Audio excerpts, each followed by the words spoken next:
Have you ever wondered if being a good person is more about what you do or who you are?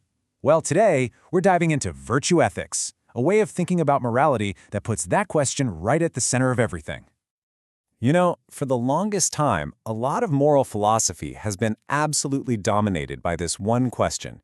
You've got theories like consequentialism, which is all about judging actions by their outcomes, and deontology, which focuses on moral rules.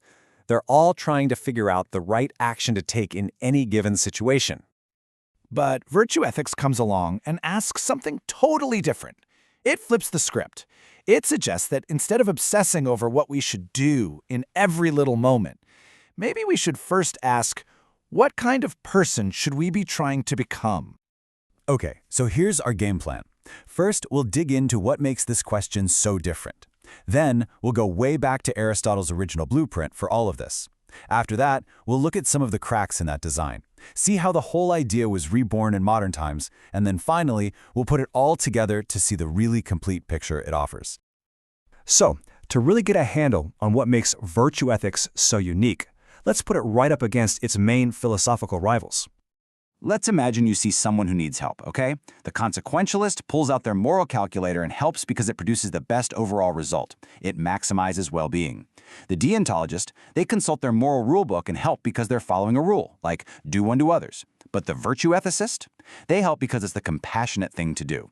The action just flows naturally from who they are. It's not about a calculation or a rule, it's about their character. To really understand this, we have to go back to the beginning.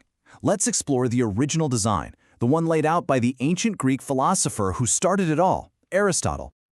So Aristotle's entire framework is built on four really powerful connected ideas. He started with this belief that everything has a purpose, what he called a telos. And for humans, our special purpose is tied to our unique ability to reason. From there, he said the ultimate goal of life is to achieve a state of flourishing he called eudaimonia. And how do you get there? Well, the path is by cultivating virtues, using a super practical method he called the golden mean.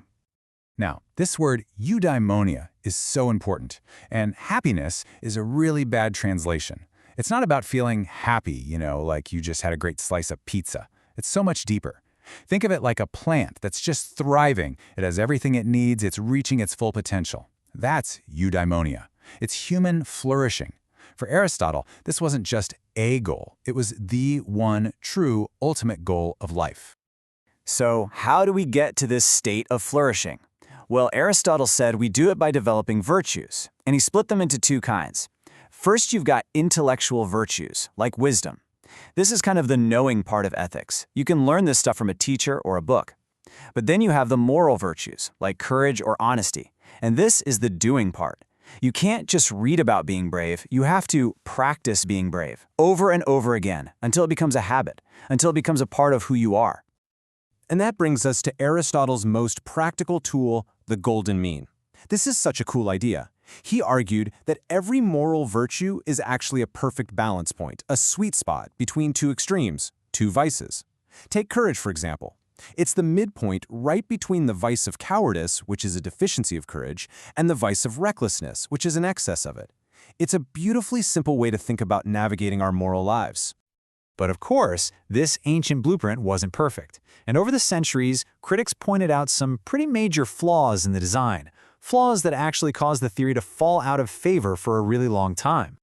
Critics basically had three main complaints. First, what they call the guidance problem. I mean, just telling someone to be virtuous isn't exactly helpful when you're facing a really tough choice, is it? Second, the circularity problem. It seems to define the right action by what a virtuous person would do, but it defines a virtuous person as someone who does the right action. You see how we're kind of going in circles? And third, and this might be the biggest one, the conflict problem. What do you do when two virtues are at war with each other? Yeah, that last one, the conflict problem, is a real doozy. So let's make this concrete. Let's put ourselves in a tough spot. Imagine your best friend is on trial for a crime, and you are the only person who can testify. Here's the nightmare scenario. On one hand, you have the virtue of honesty. It demands you tell the truth, the whole truth, and nothing but the truth, even if it sends your friend to jail. But on the other hand, you have the virtue of loyalty, and it's pulling you in the exact opposite direction, demanding that you protect your friend, which would mean lying.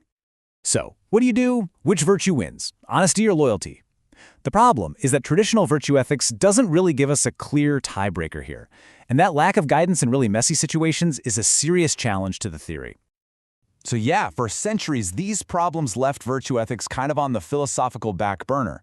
But in the 20th century, as people started getting a little tired of rigid, impersonal, rule-based ethics, these very challenges actually inspired a huge modern comeback. Let's check out how contemporary thinkers breathed new life into the theory. One of the key figures here was the philosopher Alasdair MacIntyre. He tackled that guidance problem with a really brilliant idea.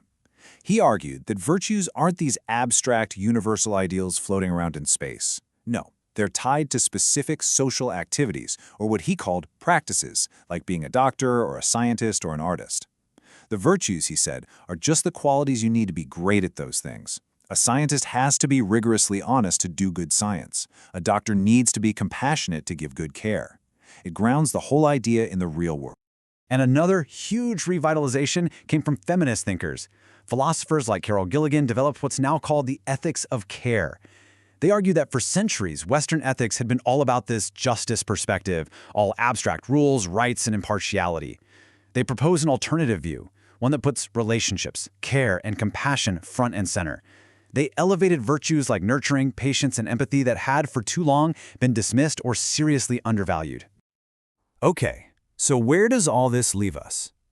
Well, by combining that ancient foundation with all these modern insights, virtue ethics really starts to offer a much richer and, frankly, more complete picture of what it means to be a good person.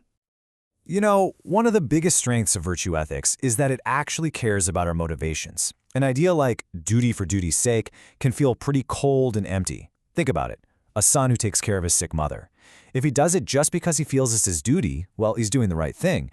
But if he does it from a place of genuine love and compassion, we all feel that his moral life is richer, more whole, more complete. You know, maybe the best way to look at it is that these different theories aren't really enemies, but partners. The philosopher William Frankena put it perfectly.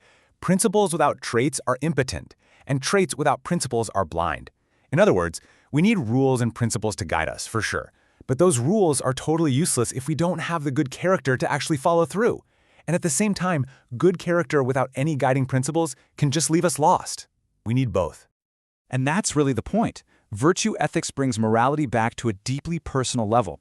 It's not just about abstract thought experiments. It's about the person you are actively becoming with every single choice you make.